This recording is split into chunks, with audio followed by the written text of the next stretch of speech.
So, Andrew Pottinger, I have been part of the congregation since I was about 5 years old. My dad moved into the area, my mom and dad moved into the area. He took over as the pastor in Dryville. I went to kindergarten up in northwestern Lehigh, and then started school here in first grade. So I've been in the school system first grade till I graduated. I went to Kutztown University. I started teaching up at Hamburg, where I was teaching kindergarten. Loved it. I could have taught that my whole career. Met my wife up there, Amanda, and we had twins.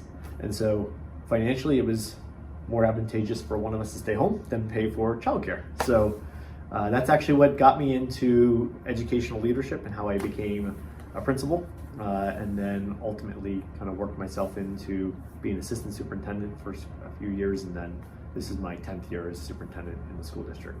Have the twins, two wonderful girls, Grace and Avery, and then Ella, our youngest. When I was deployed overseas and I was in the military, I started something out of fear more than anything. I laid in my bunk after the first couple nights there, and never knowing what the next day was going to bring, whether it was going to be firefight or bombs, or because those things were happening, and to not know the next step and ask God for guidance, for love, and to protect me, because you didn't know, you just didn't know. And I've continued that. Like every night, I kind of have a similar type prayer where I ask God to protect me, to help give me the wisdom. And I think you do it in some of your preaching. Like, give me the mind to think, give me the words to speak, give me the heart to love and be open to what you want me to do, Lord. Because there's a part of me that I don't know what the next step's going to be. I come in to do my normal routine in the morning, get my coffee, get into work, go for my run in the morning, then, and then it could be a great day in terms of nothing happens and just normal things, or it could be a crazy day, and whether it's a student discipline issue or some other factor that influences the school system that ends up becoming a problem.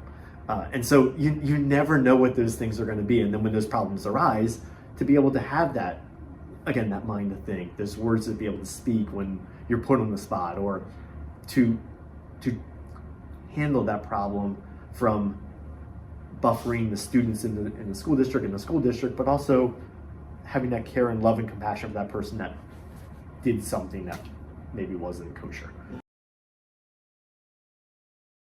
And in the school district here, I see so many connections of generosity, and truly on a daily basis. Small gifts of love that come out, whether it's a teacher just helping a student, or it's the big gifts that come in, whether it's a financial gift or it's neat connections that we've been able to create. So, for instance, through the clergy collaboration, meeting on a quarterly basis, we've done a lot of neat things. And one of the most impactful ones I can think of was we had a lot of issues of a changing demographic in the community. And you see a change in the town of Topton, where it's becoming more of a rental community, which unfortunately is leading to more poverty. And so poverty, when we look at poverty, has went from about 18% when I took over as superintendent in 10 years, is now about 35%.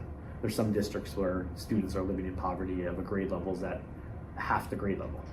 So that clergy collaboration, that generosity side of it, we were able to put together the backpack campaign. So now I know for those elementary students, every weekend, food's going home. So I don't have to worry about them not having food over the weekend, because that was a true concern where they did not have food. And so that generosity has come through with the food collection, with donations that have come in through purposeful offering givings or initiatives, fundraisers, those sort of things.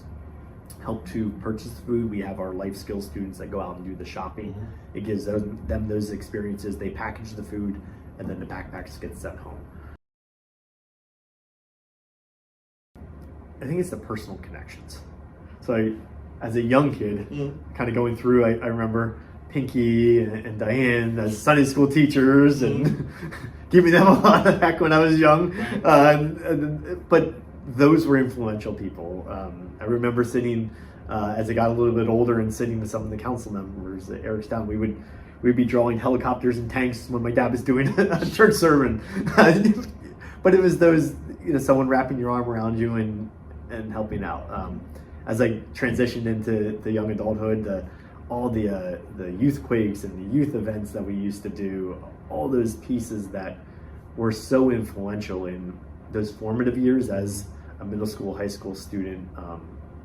All those changes happen. You're going through those life-changing moments and having that influence of church, of morals, of values that were connected to the messaging at those events, but also just that social connections with the Youngburgers involved in that and the troops. And then really as I took over and I transitioned into more adulthood and graduated college and still was involved in the church, being on the church council at that time, connecting, being part of the property committee and being with Tom Troop and all that whole family and everyone else in the church that really was connected at that time. And of course they're welcoming Amanda and the girls when they were born and through the congregation.